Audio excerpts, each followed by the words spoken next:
وما بناها والأرض وما طحاها ونفس وما سواها فألهمها فجورها وتقواها قد أفلح من زكاها وقد خاب من دساها كذبت ثمود بطغواها إذ انبعث أشقاها فقال لهم رسول الله ناقة الله وسقياها فكذبوه فعقروها فدمدم عليهم ربهم بذنبهم فسواها ولا يخاف عقباها. جزاک اللہ صاحب بھی۔ سورج گواہی دیتا ہے اور اس کا چڑھنا، اور چاند جب اس کے پیچھے آئے، اور دن جب اس کو روشن کرے، اور رات جب اس کو ڈھانپ لے، اور آسمان اور جیسا اسے بنایا، اور زمین اور جیسا اسے بچھایا، اور نفس اور جیسا اسے سنوارا، پھر اس کی بدی اور نیکی اسے سجھا دی، فلاح پا گیا وہ جس نے نفس کا تزکیہ کیا، اور نامراد ہوا وہ جس نے اسے آلودہ کر ڈالا۔ سمود نے اپنی سرکشی کے باعث اسے جٹلا دیا۔ جب ان کا سب سے بڑا بدبخت اٹھا تو اللہ کے رسول نے انہیں متنبع کیا کہ اللہ کی اس اونٹنی اور اس کے پینے کی باری سے خبردار رہو، مگر انہوں نے اسے جٹلایا اور اونٹنی کی کونچیں کاٹ دیں۔ ان کے اس گناہ کی پاداش میں ان کے پروردگار نے ان پر ایسی آفت توڑی کہ سب کو برابر کر دیا، اور اس سے کوئی اندیشہ نہ تھا کہ اس کے پیچھے کیا ہوگا۔ اس میں آج ہم انشاءاللہ جو اس کا پہلا حصہ ہے پورا کرنے کی کوشش کریں گے۔ میں چاہوں گا کہ میں یہ رات دن کہ ہم آیت با آیت اس پہ تدبر کریں۔ آ، شاید ایک دفعہ پہلے بھی ذکر ہوا تھا کہ عموماً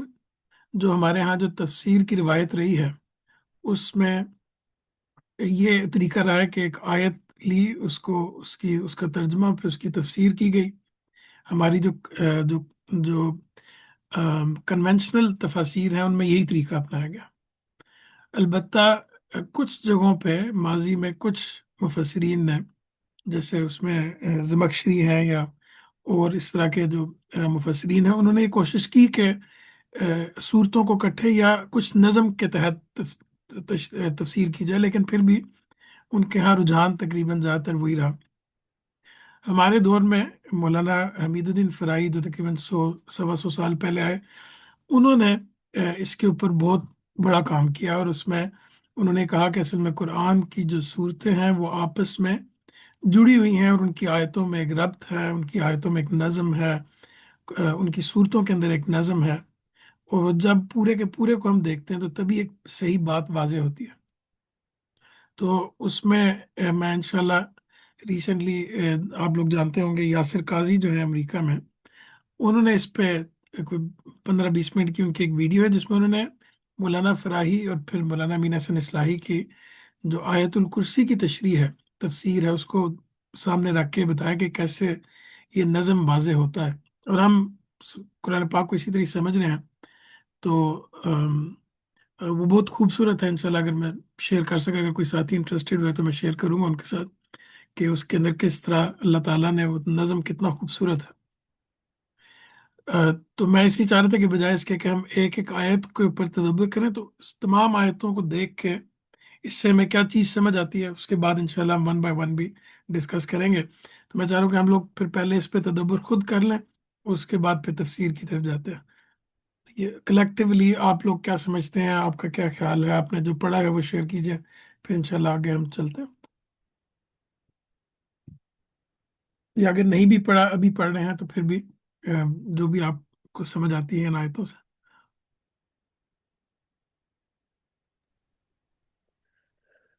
میں جو دیکھتا ہوں اس کو کہ جس طرح سے جو چیزیں بہت ہی اسٹیبلشڈ یعنی فیکٹ کی طرح سے ہیں، اور ہم، تبھی ان کی قسم بھی کھائی گئی ہے کہ جس طرح سے یہ سب چیزیں بالکل اٹل ہیں، اور جس طرح سے بالکل کلیئر ہیں، بالکل اوپن ہے، کسی سے چھپی بھی نہیں ہے، تو اسی طرح سے اللہ تعالیٰ نے جو ہے وہ نیکی اور بدی کو بھی سمجھا دیا۔ یعنی دیکھیں کہ اس میں اپوزٹس ہیں: ہم، چاند ہم، سورج، دن رات، آسمان زمین، پھر اس کے بعد نیکی اور بدی۔ ہم، ہم، تو یعنی جس طرح سے یہ اپوزٹ جس طرح سے بالکل کلیئر اور ڈفرینٹ ایک دوسرے کے سے، اسی طرح سے نیکی اور بدی بھی بالکل ڈفرینٹ ہے۔ تو ہم، اس میں ڈسٹنگوش کرنے کی کوئی چیز مطلب ضرورت نہیں، بالکل کلیئر ہے۔ بالکل کلیئر۔ اور جس نے سمجھ لیا اس چیز کو اور اس نے اپنے آپ تزکیہ کر لیا تو وہ کامیاب ہو جائے گا، اور جس نے اس کو مکس اپ کر دیا ہوگا، تو غلط ملت کر دیا، تو وہ اپنا نامراد ہوگا۔ بریلینٹ، تھینک یو صاحب، بہت عمدہ، زبردست۔